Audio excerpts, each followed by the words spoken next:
And we are live. So, hey everyone, this is Andrew, and this right here is my father, Bill, and we are here to talk about good old student housing and real estate in general. So, let's see who all is in here. Scroll down just a little bit. Okay. In the meantime, Dark Knight, welcome aboard. And as far as the day, why don't you give a brief rundown of how you got started in real estate? I think that'd be a good way to start start things. You started way back when. Yeah. I got into real estate back in the what 40s, right? I was in my 40s. No, actually, I was in my 20s.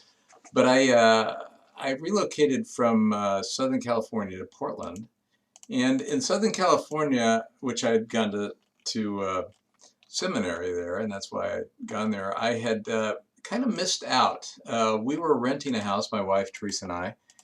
And I realized this, you got to put yourself back in the mid-70s. If we would have bought a house, which was actually possible, even on an extremely low income, probably had to get a loan in some way or another from my folks, but we could have done that.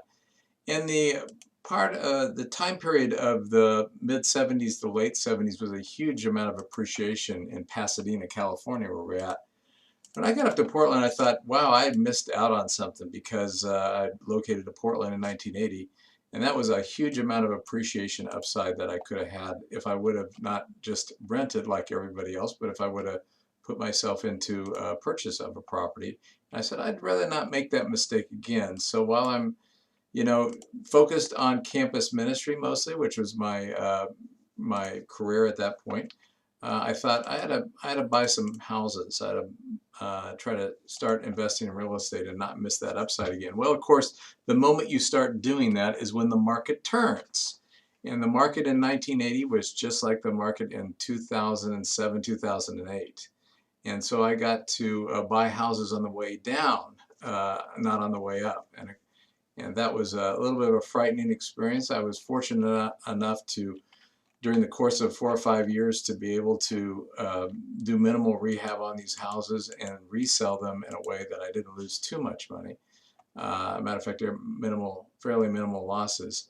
But I think what it really gave me a sense was that real estate was not, a lot of it was about timing and things that are out of your control. So I relocated to Eugene, Oregon, which is down the I-5 freeway from Portland, about an hour and 45 minutes, in 1986. And I was a little blown out by my experience in real estate in Portland because of the downward momentum in the market at that time. And I kind of decided I was going to be out of the market for a while, but I couldn't help I had a wandering eye. And my eye was always wandering to the classified section of real estate and what house prices were. So I really wanted to get back in the market. I just wasn't sure quite how to do it. My first experience wasn't so great. How could I maybe turn that around and be more successful the second time around? That was my big question when I got to Eugene. Well, it looks like we've got a couple people in here. Is anyone having trouble seeing us? We've had one person in the comments say that. Or anyone having trouble seeing us. It doesn't appear that the Facebook stream has started for some reason. If you're on Facebook, well, I guess you wouldn't know what I'm saying here. So, anyways, I guess we can jump into the topic at hand. Student housing, which is a particularly lucrative niche. Something that if you're near a university is definitely worth looking at. And even if you're not, there are things that you can apply from this to other niches as well as just real estate investment in general. And so I guess just go briefly into how you got started in student housing back at the University of Oregon. Well, I'd mentioned that I was a student pastor for a number of years, and actually I made the transition out of being a student pastor, and it was an interesting experience. I got hepatitis at a local restaurant, and I was on my back for 2 weeks just thinking, looking at the ceiling, trying to get to the bathroom and back. And during that period of time, I really went back through my life and what was my next step? I realized I wasn't going to do campus ministry for the rest of my life. What was my next step? My experience in Portland in real estate hadn't been so great, but maybe I could turn that around. Maybe I could do it better the second time around. And I happened to live right near the campus, and so I just fell into the campus market. It wasn't a very strategic move. It was just something that kind of happened because my first property was right there near campus. So I started close to home. Nice. Yeah. Nice. And then I guess the question that we are answering first and foremost is why should you even consider student rentals? And one of the biggest advantages of student rentals over any other form of real estate, or at least most others, is that in many markets, not all, we'll get into the specifics of which ones yes and which ones no, but in many markets you get to rent them out by the bedroom. And so you're almost renting like a hotel in a house or an apartment unit. And so the price is really, I mean, there's a unit price, but it's more of like a price per bedroom. You have 4 bedrooms, you range bedroom out for $600. You got a $2,400 rent there. And if you compare that to just a single family residence of the same style, same size, in a similar quality area, but not for student housing, it will rent for substantially more. What would we say, like 50% more? No, Is it that could your be as much as experience? 50. Yeah. The nice thing I mean, about it depends on the market, of course, but yeah. Yeah, I mean, every campus is different, and so it's really somewhat campus by campus. There's commuter campuses out there that, you do have students living around the university, or, community college even, and probably the price increase isn't going to be as great. Then you have residential campuses, of which I was most familiar with, University of Oregon and Oregon State, where you had private housing outside of the dormitory system where students were pining to get to because a freshman usually comes in and lives in the dorm. And the first question they have on their mind is, how do I get out of the dorm next year? And of course, where they'll go is one of our properties, the private owner properties that ring around the campus area. So, Yeah, and I think one of the things to think about in this, Anna has a good question. I probably butchered your name, and I apologize. But what if the students or the number of students in the campus is decreasing? Is it still worth doing? And I think a lot of that gets into evaluating the college market, which we'll get into in a second here. But also, what zone are you in? Which is another question we're going to get into in a second. There are different. We put it out like concentric circles around a university, and so we'll get into more of that in a second. If you're further out and the college is falling apart or slowly fading, probably not worth trying to invest there for real estate. But I think one of the things we want to look at is, I guess, how do we evaluate? Like, what is, when you're looking at a campus market, presuming you didn't just fall into one, what are the key things you want to look for in a campus market? Like, what are the key parts about the market in general and the college itself? Like, what would you recommend people right, look for? right. So again, every campus market is unique in and of itself. The University of Oregon is kind of an all year round kind of students live in Eugene area because it's a pretty big, between the two twin cities of Eugene and Springfield, there's nearly 250,000 people. You go up just up the road, and its sister campus in Oregon State is really a very small, population-wise. Corvallis is about 55,000 or so. So most students leave during the summer, and so it's tough, harder, let's just say, to lease for an annual lease in Corvallis than it would be for the University of Oregon. That's just a small difference, but you'd want to know that going into it. Now, that doesn't always hold true because even now, Corvallis is such a booming campus market just because of how well it's doing that many folks who own properties can get away with your leases with their students in that area. So again, there's private schools. Willamette's up in Salem, just another 20, 30, 40 miles above Corvallis. That's a whole different market, very small private school. And there's private housing around it, but it's a very, very niched market around that school. Lewis and Clark up in Portland, another very small private school. So everyone, you've really got to evaluate the campus that you're going to target in particular. And I would go on campus, I would talk to students, I would go to the administration, I'd look at enrollment numbers, I'd do your demographic kind of search before you want to put money into long-term kind of money into buying properties in that area.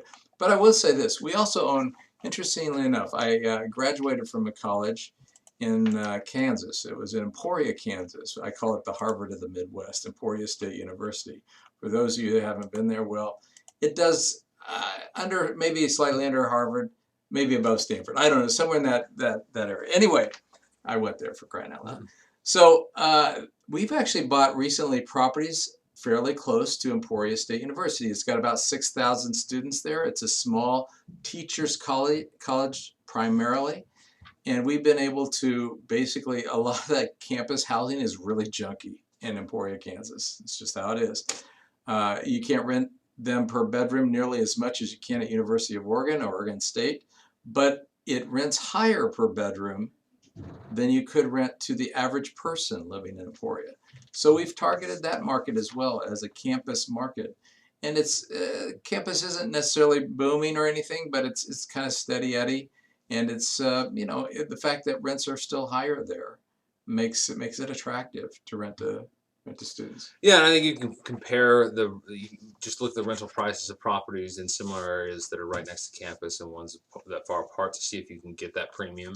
You can talk to property management companies.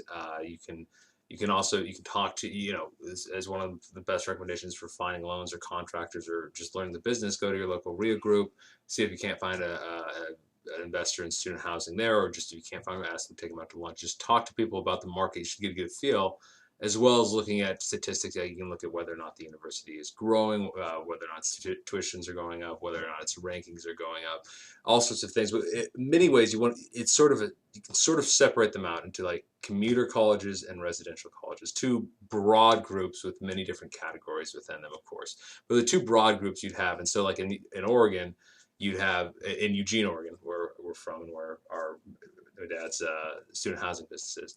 You've got University of Oregon, which is how many students now? 22,000? 20, nearly 25 actually. 25,000 students. Most students live very close to campus. It's a full-time thing for the vast majority of them. And generally speaking, you're going to get a good premium on those. On the other hand, there's Lane Community College, which is a community college, and that's generally a commuter school. People are going there in evenings. They're getting their associates. They're working while they're doing it. They often live a good while away. Maybe they have part classes on the internet. That is probably not a college that you can get any sort of. It doesn't mean you shouldn't buy near there, but you're probably not going to get a student housing premium, and it probably doesn't make sense to start cutting up, making more bedrooms, and going from there. Okay, this is from Dennis. When you say student housing, is that an official designation, or you're just referring to apartments that are near a campus that you hope students can rent? There is no official designation for student housing. Well, I mean, it could be a dormitory or something that a college has. That's not what we're buying. Generally, they owned by the universities themselves. Yeah. No, this student housing would be a classification like middle class housing or veterans housing or something like that. It is a broad category of houses and apartments that are at least have the potential to be rented out to students. And when you rent them out to students, it becomes student housing. At least if you do so consistently. And this is where you can you can have rents that are premium above what they would be to a family or just a random group of people or things like that. We call them campus rental properties. There's a number of designations. They're privately owned housing around the campus areas. And this is another question from Adon. Am I getting your name right, by the way? Let me know if I'm pronouncing it terribly. I guess if you can, it doesn't matter. Anyways, how do the cap rates differentiate between student housing and normal apartments? Generally, they're still going to be based on a cap rate. So if you have higher rents and higher net income, you will have a higher cap rate. I do think that there's some banks and the like give you a bit of a knockoff. Is that? Well, yeah, that's a really good question, actually, because somewhat the cap rates relate to how close the property is to campus. And that, of course, how close it is to campus will relate to what you could charge in rents. And that's particularly when you're talking about apartments, I would say. And cap rates are very, very strong when you're close to campus. Mm-hmm. Now, the interesting thing, though, the little edge you can get here, maybe the value add edge, is buying houses that are on the ring of the campus area. And Andrew mentioned different proximities. You could even rate them like a student would get a grade card. A would be within walking distance, maybe even within sight. Your property's within sight of campus. B would be within walking and biking distance. C would be biking distance, maybe. D would be like within car distance, and F would be in an area that city that's not even considered campus at all. So yeah, you can even draw this out on a map, or like just take a map of the university and draw it out. Actually, this is part of a 12-page ebook, which I'll link to in the chat after we're done here. But if you can see from this, is just take the university and you have the A area, and then you got the B area, and then you got the C area, and then outside of that, you're probably not going to get many, if any, students. And so, it's one of those things. Of course, this is a bit arbitrary. Where is A, where is B, but you should be able to get at least a decent idea about where students. I mean, you kind of have a colloquial way to describe it. Like A, students can just walk to campus, right? Easily. Or even C campus from there, yeah. And B would be like bike to campus and walking, biking. C is biking. D is like driving, and F I would say stay away from as a campus rental because it's just too far away. I've tried. Let me tell you, every proximity I have experimented with, and some are just too far away to consistently get students there. Now, this kind of leads to a strategy in purchasing, because of course you want to be as close to campus as you could possibly get. If you were in sight of campus, oh my gosh, that's like that's gold. But it also cost gold too to be inside of campus. Clever, wasn't it? So back up a little bit in terms of your proximity and think about being in a B or B minus, maybe a C plus proximity to campus, because that's where you're going to get the best purchase value on the property compared to your rental value. And some of those properties are owned by people who aren't even thinking about campus rentals.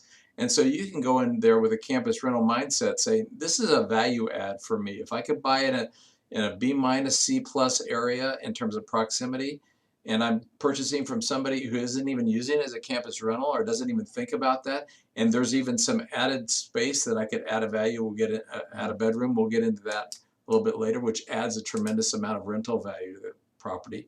Wow, that is just a great value add situation. You're seeing something somebody else doesn't see. And realize too, north, west, south, east, they're all different rated areas. Around the University of Oregon, west is A plus. South is next, probably. East, you go down a notch or two. So it really depends somewhat on which side of campus students want to live on, which side are most of the classes on. And to really research a campus, you'll want to get there and talk to students right on the street. Where do you want to live? Where do most students live? Why do you want to live on this side? I've just seen a tremendous difference in rent value depending on what side of campus a student, even if it's the same distance, what side of campus your property is on. And I think that's, in terms of purchasing strategy, this goes for more than just student housing, but especially true of student housing, and especially true of the houses, I would think. Because a lot of apartments, more than housing. People in that area, they rent to students if it's an apartment near the campus. But if it's a house, it might not be. So they sell at the value that the house has for both homeowners and landlords. But if you come in and purchase, you're basically purchasing a different property than they're selling. They're selling a house for a family to live in. You're buying a student house. You're buying housing for students. The housing for students is worth more, so you buy it at the price you buy it at the price of a single family dwelling, but the price of student housing is worth more. And there's all sorts of different situations like this we could get into briefly, but we'll probably talk a little bit more about that later. But just things like if the property is in a dense area and has a lot of room in the back of the yard, you might be able to cut out a flag lot, where a flag lot is when you have you extend the driveway out and you build a house or whatever behind your house, and you cut off a flag from your property line. And if somebody's selling it as just the house with a big lot, but you cut off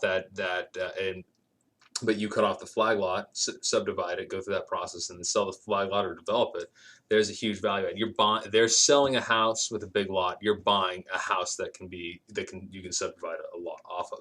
And so that's one of the big advantages, I think, with student housing in general, especially if it's a market that's not saturated, which is another issue that you want to look at, whether or not you have too much student housing, it's over too much property. But if people are selling their house or their property based on at the market value for a house, for a single family dwelling, and you buy it at that market value, even though you're thinking the market value of something that for student housing, that you just made a large amount of equity there. Yeah, and you can get a twofer in the sense that if you buy it a 3-bedroom house that has a large family room, for instance, and you're not only buying it at a house price rather than a student housing price, but you also have the potential of adding 2 bedrooms, cutting that family room. You don't want students to have a lot of necessarily unusable living space, right? You'd rather they party at their friend's house rather than your house. So cut down the living space in a student rental, make it bedroom space and bathroom space secondarily.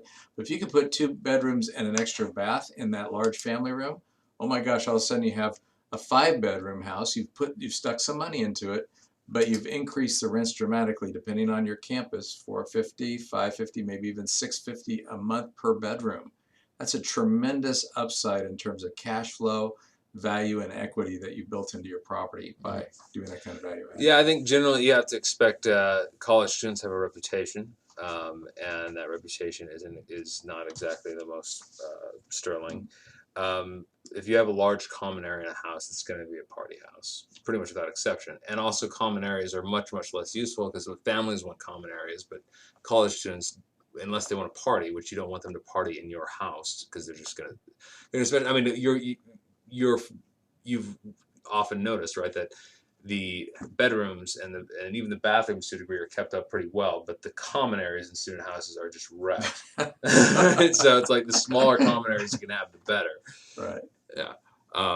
So yeah, I think that's something to keep in mind. I'll answer a couple questions here. Barry asks, how do you find off-market deals near the university? And I think it kind of depends on if you're looking for off-market deals. Probably the best method is direct to seller. Yellow letters, and things of that nature. And you really just want to target that area. You just pick out the zip codes, or if you can go even more specific than that, which ones are near the university, which ones, particularly if you can find, say out-of-state absentee owners, maybe they have a student rental, or maybe do driving for dollars and find properties near the university that are sort of dilapidated. Because if they're a dilapidated house near the university, they're not getting anywhere near the rent that they could, and maybe they're single family type. So if you can find those properties, you can mail it to them directly, or you can use ListSource or DataQuick or whatnot to find to just do a larger scale and just figure out which zip codes, or even more specific than that, are near the university, and mail them based on whatever criteria: out-of-state absentee owners, people who have very low mortgage balances, or whatnot. Yeah, and one thing you mentioned, Andrew, is that, okay, some people might shy away from campus rentals because of the intensive property management aspect. Not only do you have students who could chew up your property, but really probably no worse than most families might. We haven't had a terrible experience, really. Had a few, but here's the upside. We get high rents, no vacancy or virtually no vacancy, and no loss of rents because we have parent co-signers. Students obviously don't make 3 times the rent. They're going to school unless they have a trust fund or something. They're not self-funding themselves there.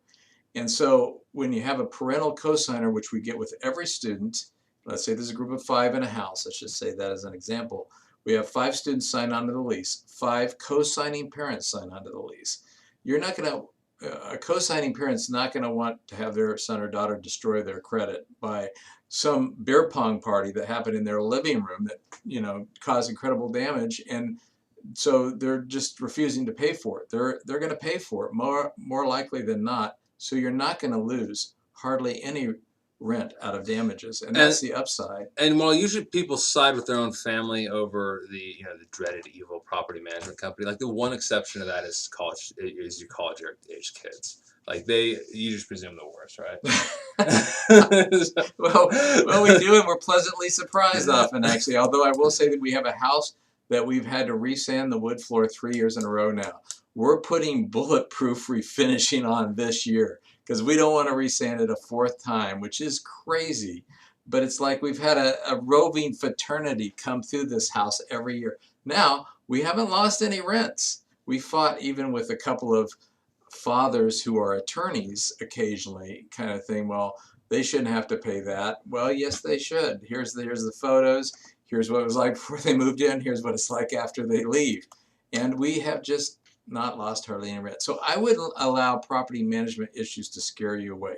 There's also another factor, and that's that the student calendar is on a roller coaster schedule. There's very intense times during the year when you're renting properties out and you're marketing a lot, and then there's kind of times of the year, particularly through the winter months, that you're kind of coasting. We actually start marketing our houses in particular, and the houses are a little different than apartments, but houses starting in January. By January, beginning of January, students are getting a letter that says, if you're interested in staying in your house for next year, we need to know that by February 1st. For the next September, we're actually on a September schedules when campus starts. That's a long way away. But because of the competition in our local market with campus landlords, owners, that we want to get out there out front as much as possible and start marketing as quickly as possible. And we put them on our website February 1st. We start marketing properties if students have not said that they want to stay for the next year. So we're really on the marketing. And marketing is a big thing. Another huge thing is websites. Of course, everybody has a website for their properties, and students are on the web 24/7, and you've got to be running everybody you can through your website.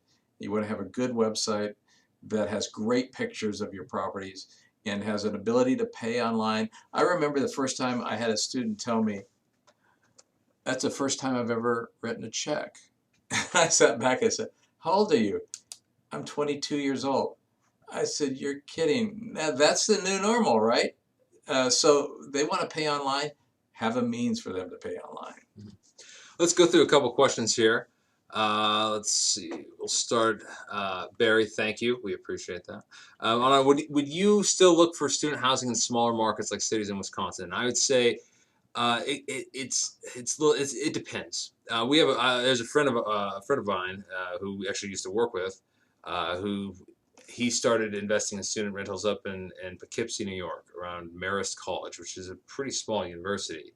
6,000, probably. Yeah, and so that probably with a university like that, you might only have the only ability to have any sort of rent premium is on those A areas, the ones that are really close to campus. But you also probably don't have as many people thinking about student rentals. It's just not really like that. University isn't a big thing. It's not a major component of the city. There's not a football team that everybody gets around and whatnot. So I think there's still opportunities for student housing in smaller markets. The Emporia State is a pretty small university, yeah, but it just is a smaller zone, and you've got to make sure that these students are just serious. If it's a commuter college, that there's probably not much of a premium, if any. Right. I would say make sure your property that you're buying works for the general rental market. If it works for the general rental market and it's relatively close to a small private college, wherever it is, Wisconsin or New York or Emporia, Kansas, then go for students, because you're actually going to probably be able to rent it for a premium anywhere you're at if you can rent to a student.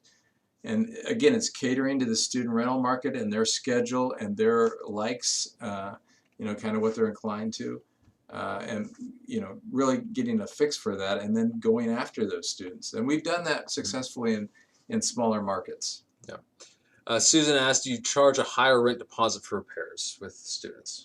Not particularly, but we do charge per bedroom. That's how we do it, or per student, which is kind of the same thing. And I can't remember what it is. I think it's $250 maybe per bedroom, and so whatever that equals. But here's the nice thing: we also charge last month's rent, which we don't traditionally charge on our other rental properties, and that just adds a level of security and safety that's really helpful. Now, that might not be able to be obtained in every market, but we're able to do it in our. And one of the things I would note with that is a lot of it depends on whether or not you get cosigners. If you get cosigners from the parents and the cosigners are strong, then you probably don't need to have a particularly high deposit. If for some reason you can't get cosigners or choose not to, and we'd highly recommend that you do because you should be able to get them. If you choose not to, I would get a higher deposit because students are stereotypically and mostly accurately relatively tough on properties. Let's see, here we go. In my area, apartment complexes have taken over student housing market. The areas around the college are run down and known as the party areas. Any advice? This has happened in a few markets. It's happened to one degree or another in Eugene. There's a very large apartment that from all that was built in 2013. Yeah, and there's another very large one Yeah. being built right now. Yeah. And neither of them are doing well from what we can tell. One of the things that we've seen is while this does hurt the apartments around colleges because there's a lot more apartment inventory, it actually makes the houses more valuable even if there's more units in total because a lot of college students want to live in houses, particularly a lot of frats and sororities when they're living out. They usually don't want to go to go from living with 50 people living or however many are frats to living with like 2 people in an apartment. They want to get 6, 7, 8 people together, or there's a lot of excitement for kind of group living in colleges, like big houses or even mid-sized houses. So we've noticed that houses still continue to do pretty well and might be a kind of a niche within a niche for someone for a market that's oversaturated with apartments. And truly, some of the larger campus college or campus situations are being totally saturated. You know, during the downturn of 2008 and following, the only place you could build new construction, multifamily, and make it make sense was around the campus areas. And people came in, developers came in, and it hasn't really stopped. It slowed down some, but they just targeted universities, particularly like University of Kansas or Arizona State or you name it, these big campuses. They came in and they built a boatload of units in very high amenity. So students aren't going to any kind of dorm situation. They're going to Club Med, when they go to school. And we tend to move towards that as well. We actually are building some new construction around the campus area. We're building 7 campus houses. And our last campus house, we put in 3 70-inch TVs in the living room, okay? Obviously, we're catering to sophomores and juniors coming out of the dorms, and we're consciously doing that. And in this case, it violates our normal principle of having small living areas, but what we're trying to do is increase the amenities. So every bedroom that we're building has its own bathroom, and we have a washer and dryer it's a 3-floor house, essentially. We have washer and dryer on both levels. We have 3 70-inch TVs in the living area. So, I mean, it's definitely a battle there against other campus living situations that a student could choose. We want them to choose ours because we have great amenities. That's part of the strategy in certain situations. And Justin, how close to campuses do the rentals need to be? I mean, that goes back into just the zone. Like it depends on the market, and you just want to go back. Like, is this an area that people can walk to campus? Is it an area that people can? If you didn't see it earlier, that's the zones again, right there, the A through F and zones around campus. If you go to our website, this is a free ebook, and I'll try to post it in the chat too. Just a 12-page little ebook on student housing that goes into this in more depth too. Is there anything with property insurance that with renting to multiple people? I mean, the property insurance itself is not attached to the tenant; it's attached to the owner. So you still get the same property insurance you would otherwise. The more important thing with regard to renter's insurance, which is not your responsibility and covers the tenant's possessions, but it's definitely something you want them to have. How do you guys go about rental We don't require rental insurance. We're trying to keep the number of hoops that a student has to jump through to rent from us to a minimum. Another thing we don't require is we don't have any kind of application fee. We just, again, it's competitive enough in our area that we want to streamline it for students. I can see the value of renter's insurance, and I would encourage students to do so. We have pamphlets even in our office when they rent that they can get renter's insurance, but we don't require it as some property management companies do. We just, everything we can do to streamline them getting into a property. So let's go a little bit into marketing for students. I mean, there's a lot of it's the same as marketing for any other tenant, but some of it's different. I mean, how do you approach that aspect of it? Yeah, so marketing is a big factor for us. And again, we're sending letters out, and we have a critical mass of student rentals. It's not like 3 or 4, but it's like 300 or so, kind of thing. So our business revolves around this, but we are sending letters out right after Christmas and saying, do you want to rent the next year? Again, I mentioned this before. If you do, you need to make a decision by February 1st, or we're going to start marketing your property to rent for the next fall. And that marketing just starts then and continues. And we have a fairly intensive marketing campaign. It includes Facebook. It includes our own website, Craigslist ads, rent links. Rent links sends it to Zillow and Trulia and everything else. So we are really focused on marketing. And if we get to the point where it's getting close to when the fall is hitting and campus is starting, we'll start to do concessions. In the past, we've done one free pizza a week for a year. We get a good deal with our local campus pizza parlor where we get half price. We can give them a shout out, Tracktown Pizza. Yeah, If you're in Tracktown. Eugene, you'll know them. Absolutely. Go to Tracktown Pizza if you're in Eugene. Good pizza. And we buy them for $10 and they're $20 coupons, and we've done a whole year worth of coupons, one per week, which is a pretty good deal. That's $1,080 of pizza we buy for half price. We've also given large screen TVs as incentives to rent from us. This last year, we started the year with a lot more houses to rent than we normally do. It just happened to be that way. So we knew we were going to be pushing it, and we've got one more house to rent before campus starts. For the last dozen houses to rent, we gave a free month's rent. We want to get those houses rented, especially the ones that can't be rented to families, because they're definitely campus-oriented houses. They need to be rented rather than sit idle, obviously. So we're willing to give up some in terms of consideration just to get people in there to rent for the next fall. And I mean, so there's some other things that we have some advantages in terms of scale. Like we can probably go a little bit further away from campus than most other people can, because we have a lot of people come to Stewardship Properties website for when they're looking for campus rentals. So they might consider a property that's further away from campus. That's something that you should be a little bit cautious about if you don't have any yet. On the other hand, Mark's story is a good one. If you wanted to tell that one, another one kind of attracts. Let's do that.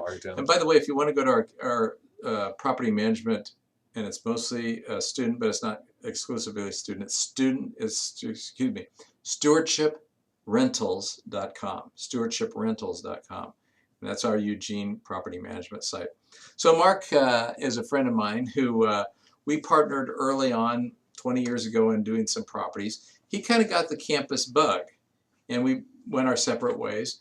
Mark was a quality versus quantity type of guy, and he's a craftsman. He's a carpenter and a fine boy. He's good at what he does. He's a landscaper. When you walk into one of Mark's houses, you just melt and say, "Oh my gosh, I want to live here." So his strategy was, I'm going to definitely buy in the C, even D areas around campus where there are lower price points. I'm going to cherry my properties out, which he just does naturally. And when a student walks through the door, they're going to realize they had to drive farther from campus to get there. But when they walk in the door, they're going to say, I've got to rent this next year. This is my home. And he's done very well by a niche within a niche. You know, he's definitely seen that the proximity issue is an issue for him in purchasing properties at the price point he wants to. But then when he puts the money into it and his skill and effort, students love living there, even though they're farther from campus. Yeah, so just think about what a student wants, and that could be a good incentive. And a lot of times, tangible incentives are better than just monetary incentives, like because you offer a little bit. How much does a pizza cost a month per person? Not that much. It doesn't seem like that big a dollar, but actually, like what a college student does on pizza or a television set or whatever. And then other things, with regards to whether or not you can rent to a student. Can you inspire them with an incredible house to move a little bit further away from campus, or do you have the economies of scale to maybe buy properties on the edge that you can go there? Or is the university expanding rapidly?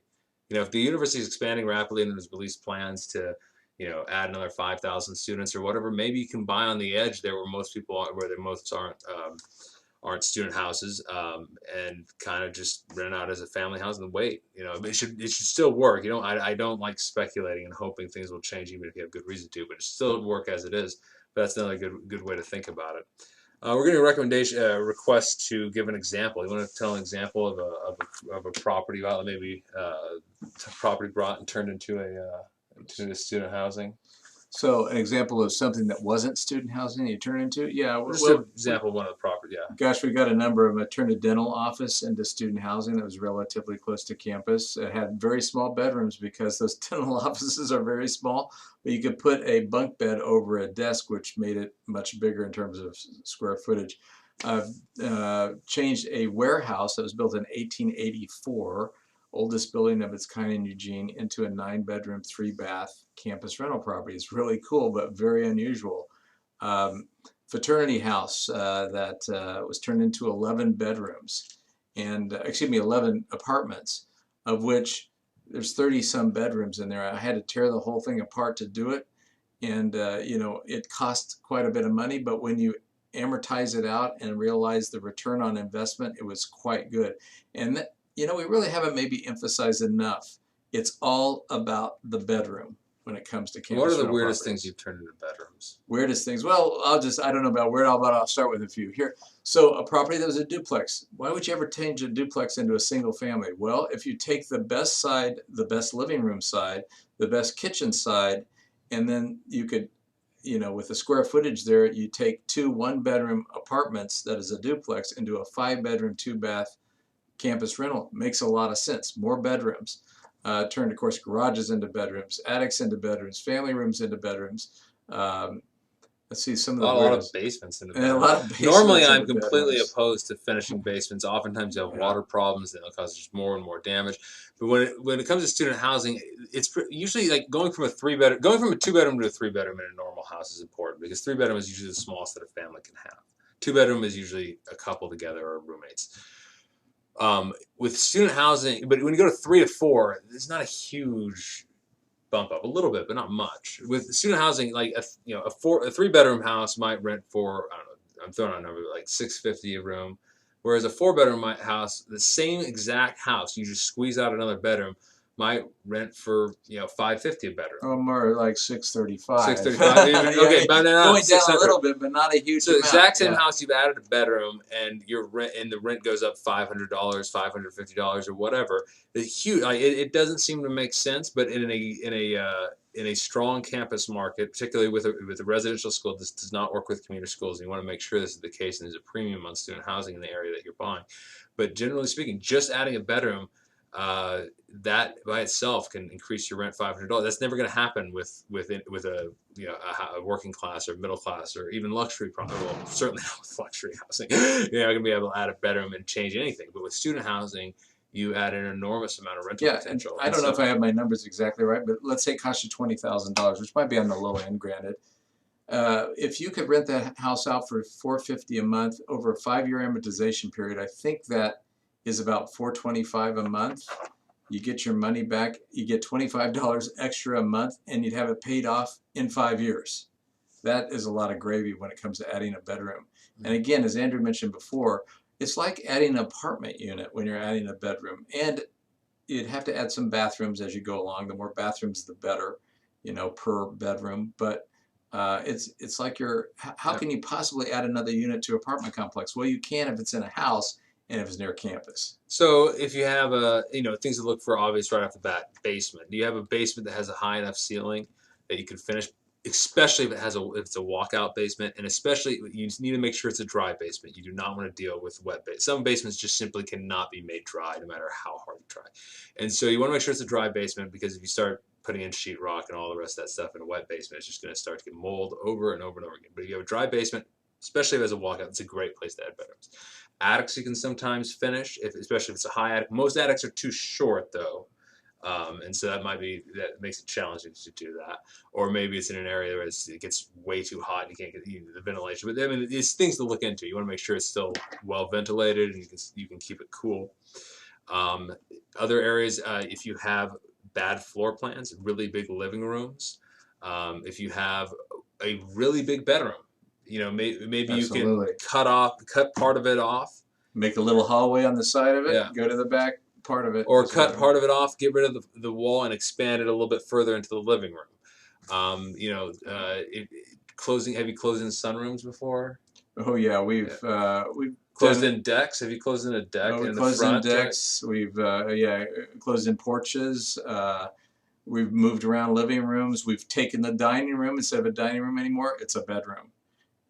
So everywhere you can see a possible bedroom, and particularly in the smaller houses that you're making into 4 and 5 bedroom houses, you want to do it. Now you realize that in a lot of communities there is city ordinances regarding having too many unrelated adults living together. In Eugene, it's 5. You can only have 5 unrelated adults living together. So you got to be careful about 6, 7, 8 bedroom houses. We have a really nice thing in Eugene. You can actually have 9 unrelated people living together in what's called congregate living. So we have a number of 9 bedroom houses around the university, and it's incredible cash flow on these properties. But you want to be conscious of local ordinances when you're starting to add a lot of bedrooms. I would encourage that for cash flow reasons, but be careful about it at the same time. And if they're real sticklers, you might want to look into the possibility of rezoning. If you can if there's a house that makes it easy to turn into a duplex, there's an option. Or adding an ADU. Adding ADUs are great. What's an ADU? An ADU is an additional dwelling unit, and so accessory dwelling. It is whatever it is. It's an extra unit that you stick onto your house, right? And so this isn't so much. It's kind of like a duplex, but really it's like a house with a like a 5-bedroom house with a a 2-bedroom little apartment stuck onto it, and accessory dwelling unit. And so if you can get it zoned as such, and these are really good in very dense markets like if you like Portland, Oregon is very dense, very housing shortages. Any market like San Francisco, New York, these types of they don't have many houses to begin with. It's mostly condos and whatnot. But any really tight market with a housing shortage, you will probably not have a big problem with the city. I mean, you'll have to pay your permits and all the rest of those fees, but you're probably not going to have much of a problem convincing them to let you add an ADU. And especially since housing is short in those cities, that makes for a great ability to increase your rent or get some if it's the house you're living at. Your own house has an ADU basically, where you've had for renting out for 15 years, and so 24 years actually, whatever it is, yeah.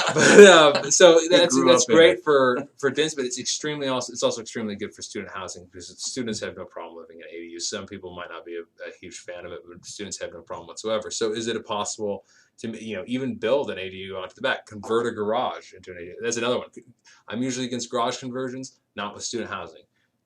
Student housing, convert your garage. Even if it's an exterior garage, maybe it can become an ADU or something like that. Of course, you got to talk to the city about that. But these are all sorts of different possibilities to think through. You have a shed in the back of your house. Does it connect to a hallway? Can you insulate it and whatnot? All sorts of ways to either add units, turn it into a duplex, create ADUs. The more bedrooms, the merrier. As long as it's the only note I'd make to that, especially in tight, competitive student housing markets, is especially with apartments. A lot of these apartments, we've talked a little bit about these. Someone mentioned earlier about these big companies coming in and throwing up these huge apartment complexes. Is usually they're just bare bone. I mean, some of them are like luxury, but most of them seem to be just bare bone, very simple, thrown together, 4-bedroom, 1 bath, or whatever. Well, they're usually 2.5 bath with 4 bedrooms. They are very utilitarian though in general, although some are really high end. They're definitely going for different submarkets in the campus. You have foreign students coming in, and they can spend anything they want to on campus properties, and so there's different demographics that they're going for. But we do have the apartments as well, and we like apartments around the universities. They don't have as much flexibility and upside as we're talking about these houses that have the value add feature. And I think what Andrew's just described is thinking about value add, having a value add mindset everywhere you go. If you can see things that other investors, other buyers can't see, that this property could become, that lot you can cut off in the back, the corner property that could be made into a duplex, that connection with an ADU, any of these value add things that you can add cash flow to. Adding cash flow to a rental property means the property becomes more valuable. That's how it works. And you want to have that kind of mindset. I see a couple of questions. One from Kenny is, do you create separate leases for each bedroom? And we don't, although it does happen a lot with apartments. There are apartment complexes that every student's on a separate lease. In houses, we don't do that. We jointly and severally, connect tenants. We call them residents, by the way, not tenants, together so that each one is responsible for the entire lease. And each parent also, as co-signers, is responsible for the entire lease. And so we don't lease bedrooms separately in houses. We do sometimes in apartments. It depends on the apartment complex. Yeah, and then you use a house manager because when you do a joint lease. Right, and Yeah. that house manager is a key person that our office can be connected with. They particularly with maintenance concerns or other issues that come up, we don't want to talk to 5 different students about that issue. We want to talk to one person, and that somebody's just kind of rises to the occasion at the lease signing, and they're going to be the house manager, and we put them down as a house manager, and that's our special connection with them. Question from where is Philip? Philip disappointed me. No, he'll be back another Where's time Philip? when we talk about That's his younger brother, my third son. Yeah, he was Philip. on our last live stream about property management. And I think we're gonna have another one here together, probably about whether to manage yourself or hire a property Aren't manager. I good enough? We have to have Philip here? Obviously, you're Oh gosh.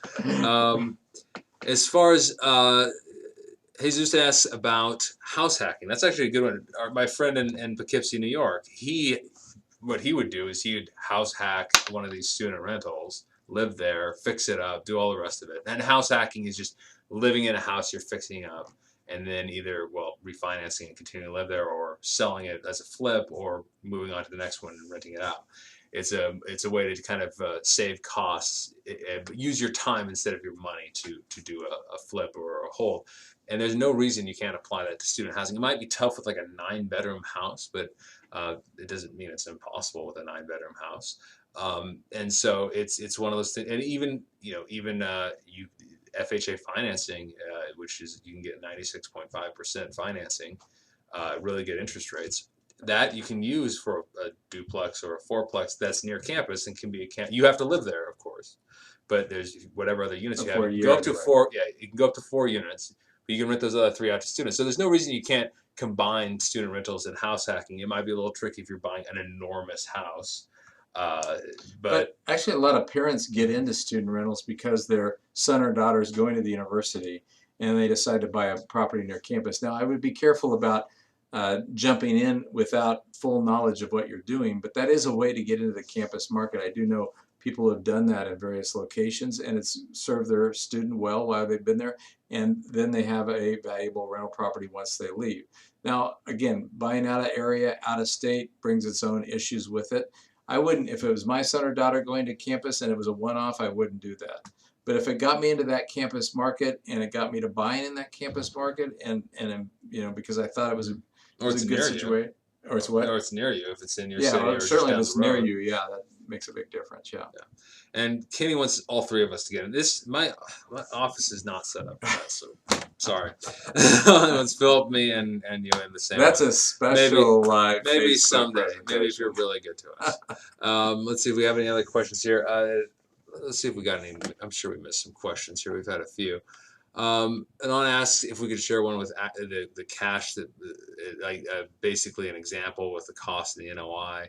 I don't think we don't have the numbers on the top of our head for anyone. So what do you think those ones you're developing at cost? Most of the student housing we have is again older, this was a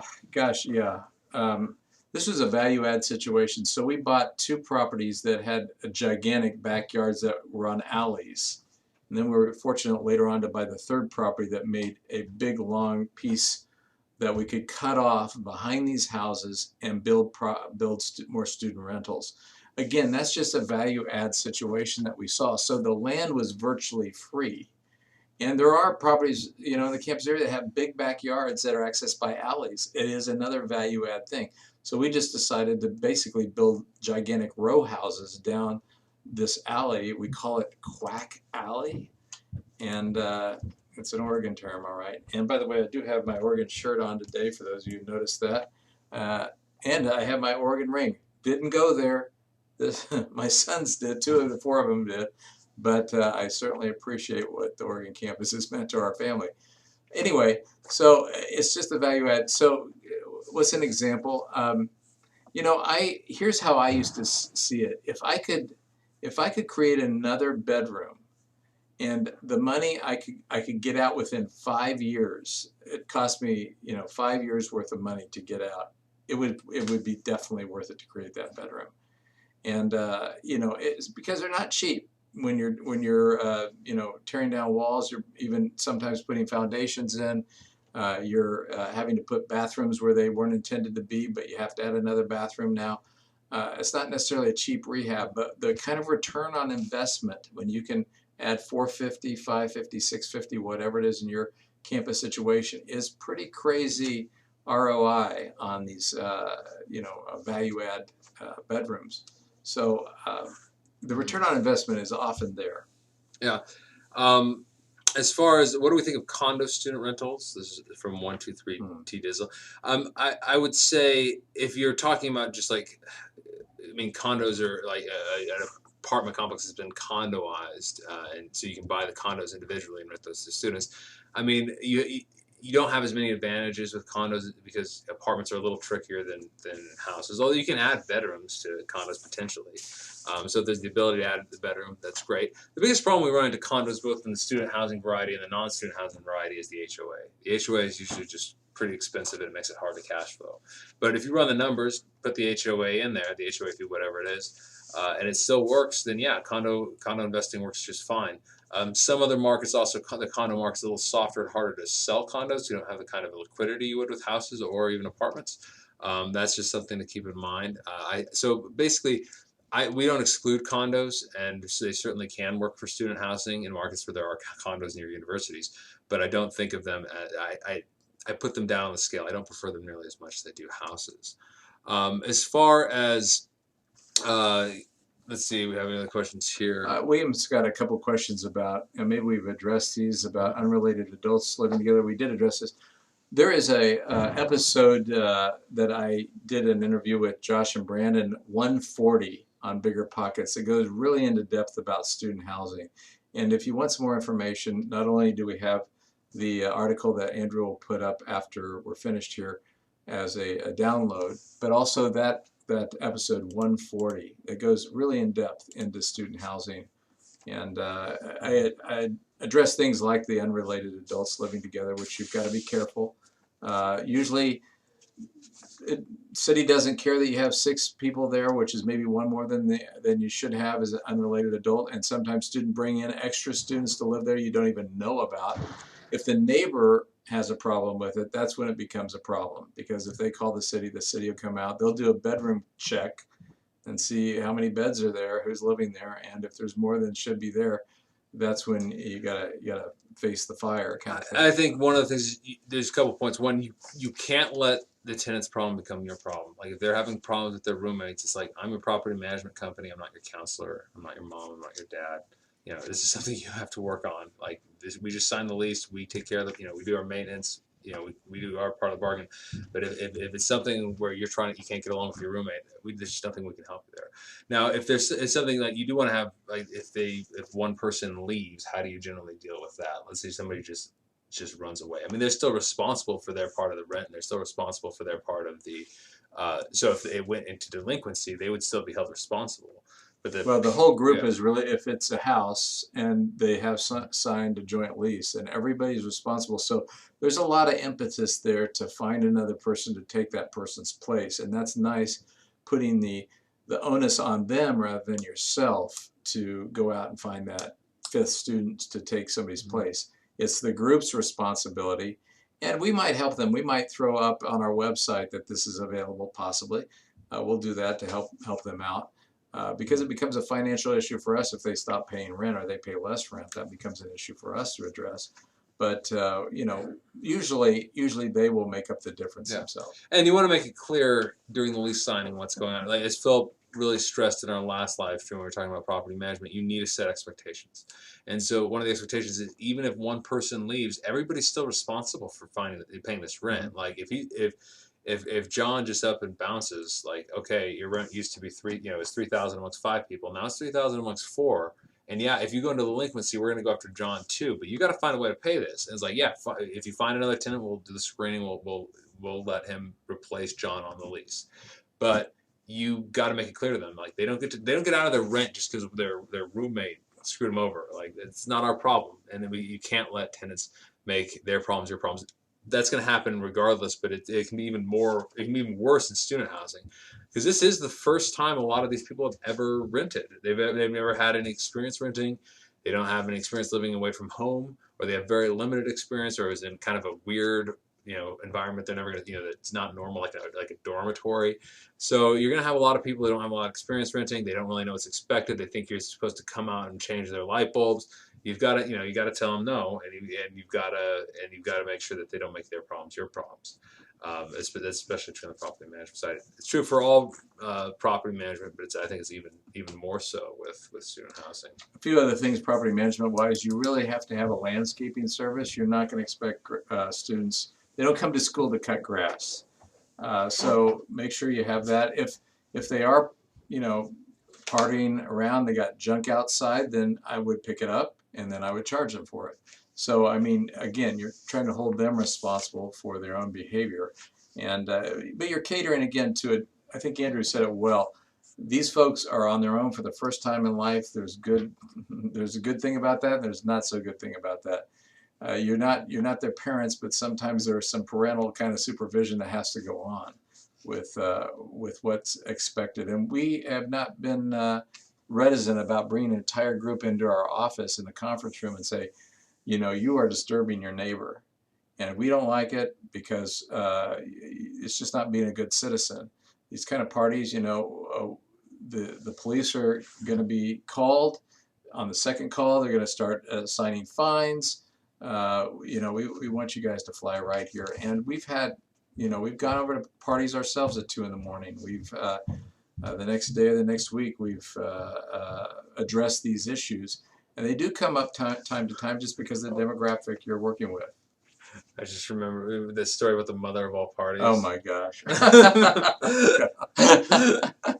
So we had, I lived in a rental house that I did a sandwich lease, which is another value add situation. So I kept leasing it from the owner who lived in Portland. We were in Eugene. This is way back when. And so we then rented it out. We actually had a bedroom to the house, if you can imagine. And we rented it out to students, okay? So a few years into it, one of the groups threw this hellacious party. I mean, it was a big time party. The grounds went down into a ravine behind the house and a little mill race, and they had rock and roll bands back there and all kinds of stuff. Well, anyway, that wasn't the interesting part of it. So that year we had to ask them to leave, and it wasn't because of this party, but it was because the owner wanted to sell the house. So we said, you have to leave. They were really upset about this. They thought it was because of the party, which in fact it wasn't. It was because the owner said they wanted the house. Matter of fact, the owner wanted their son to live in the house. They didn't like the son. Somehow they connected with him. I don't know how that happened, but they didn't like him, and then they found out a little bit more. Anyway, so the next year, when the son was living in the house, they said second annual, hellacious party of all time kind of thing. And they had the local pizza guys distribute these flyers all throughout the campus area. There was really no party there or anything, but they just did it to harass the son who is now living there of the owner, all right, unbeknownst to him. So anyway, the night came. His mother calls me up at 2 in the morning, gets me out of bed, says, there is something going on over at the house. And I said, what? We didn't even rent it anymore. It wasn't even, you got to go over there and figure it out and fix it. I said, all right. I went over there. On my way over there, I was about a block away. And one of the guys who's half stoned out of his mind, on the way to the party, said, hey, I heard there was a great party going on. Do you know where it is in this area? I said, no, there's no party going on. There were hundreds of people there, all around, surrounding this house, thinking there was a party that was being thrown, but in fact, there was no party there. It was just brilliant revenge. It was brilliant. You'll find some situations like that. College students are very ingenuitive, but not always in a good way. I hope some of them become great entrepreneurs and maybe get into real estate investing, and they take their skills in a more positive direction. We've had a couple of questions in the comments about specific deals and whether we would prefer, how we would analyze a particular deal.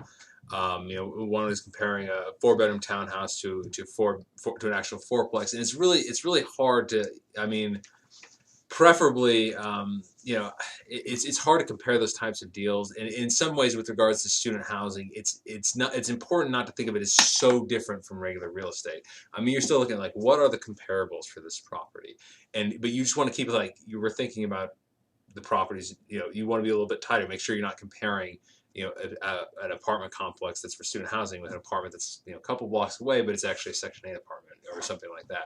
You want to make sure you're comparing like to like. That's the main difference. You really want to make sure you're comparing like to like with student rentals, and that might be a little bit more important. Like normally you'd put a radius around it or something like that and look at a half-mile radius. This time you might want to look at only things pretty much to the east and north of it, and maybe, you know, because if you go to the south and west, you're not looking at any sort of student housing there. But you're still looking at, you know, what are your comparables? You're still looking at what is your cap rate. If you're looking at like a student house, you know, it can be pretty tough to value a house that with 9 bedrooms that's running out. Isn't much to compare it to, and that way you're looking and I mean, when you were looking at a house with 9 bedrooms, you kind of think of it more of it as an apartment, right? You're looking at more what is cap rate. It really is. And so that can be kind of tricky to value, but generally speaking, it's the same. The method of valuation is the same. As you just need to be very careful to compare like to like, and that's one of the most important things when you're trying to buy a property that you want to turn into student housing. If you're buying a property, you know, like a house is probably not going to sell for that much more as a student rental than it will as a single family. I could change the student rentals and sell it. It's not going to get that much more, but you're going to be able to rent it out for a lot more. And so you're buying it at that price point to get a much higher rent. And there may be cases where there are apartments very close to campus that are rented out to just random people. And you can turn that focus predominantly on students, raise the rents a bit, and then you have a higher cash flow higher net operating income. If you have a higher net operating income, you will have I guess you'd have a lower cap rate, right? Yes. Yeah, you have a lower cap rate, which is better. You have a better cap rate, and so, but you're still looking in terms of comparable sales. You're still looking in terms of cap rates and NOI, same type of things. You just want to make sure you're comparing like to like. But as far as particular deals, I mean, there's just too many variables for us to really get into it from here. We have been going for just a little bit over an hour. I think. Any other questions that make sense to answer? Do you recommend central air or multiple window units? We do a lot of central air is the best. Yeah. Multi splits. We do. Yeah. And Oregon doesn't get that. Oregon doesn't get that on our new construction. So, yeah. We do though. You can often get away with like baseboard heat. We don't do that. We need cadet heating a lot. Yeah. Do you work directly with the school? No, private housing doesn't really interact with the school per se. They're on their own track, renting out dorm space. Some are creating more dorms. Some are beginning to say freshmen have to live in dorms. That just happened in Oregon, University of Oregon anyway. Up until just a year or two ago, freshmen weren't required to live in dorm. Now they built so much dorm space that they are. So again, they're somewhat in competition, although we've rarely rented to a student. Even for the last 20 some years, we've rarely rented to a freshman. When I say student freshman. So they're not, our demographic is basically the sophomores, juniors, some seniors kind of thing. That's mostly our demographic. U of O does have a housing fair that you go to, right? We used to go to the housing fair. It's become a lot less of a thing. They kind of price themselves out of the market. They were beginning to become so expensive with their table space and all. The University of Oregon had a housing fair that you could rent space as a property management company. And this is the university in your town might have something like this, which might be affordable. It's not in Eugene anymore, but it might be affordable, and it's worth looking into at least when it comes to advertising. Anything you can do to market, in a market that you have a lot of supply, you want to get out there in front of the game. We see private owners way behind the 8 ball because they don't realize how much supply is on the market, and they usually, are kind of panicking there at the end to make sure they get their student rental house leased sometimes. So, I think we're kind of hitting the 1 hour 10-minute mark. The one thing I would note is this mindset with regards to student housing is buying based on one value when you have another value in mind, because you're changing the use of the property. Maybe not really, you're just renting to a different group, or maybe you're going to rehab it in a different way. But that's something you can take to a lot of different other things. I mean, it could be for military housing or corporate housing. You could be adding ADUs in dense markets, or subdividing off a flag lot or a side lot, or converting it to different zoning, maybe making a commercial property residential or vice versa, or all sorts of different possibilities for basically buying at buying the property as is, but changing it in maybe a major way, maybe a minor way, but a way that values it different and a higher price. If you could ask yourself one question when you're looking at a property, I think it would be this: what is my value add? How am I going to make a difference that will increase the saleability of this property if I'm going to flip it, or the rentability of this property in terms of increasing its income? What is my value add for this property? That's the key question as you look at every property. And on that note, we will bid you all adieu. Thank you for joining us, and have a great day. I will try to link that 12-page ebook in the chat, and it will also go to our website, stewardshipproperties.com, and it's right there. Episode 140 on BiggerPockets, more about housing, student housing. Thank you, everyone.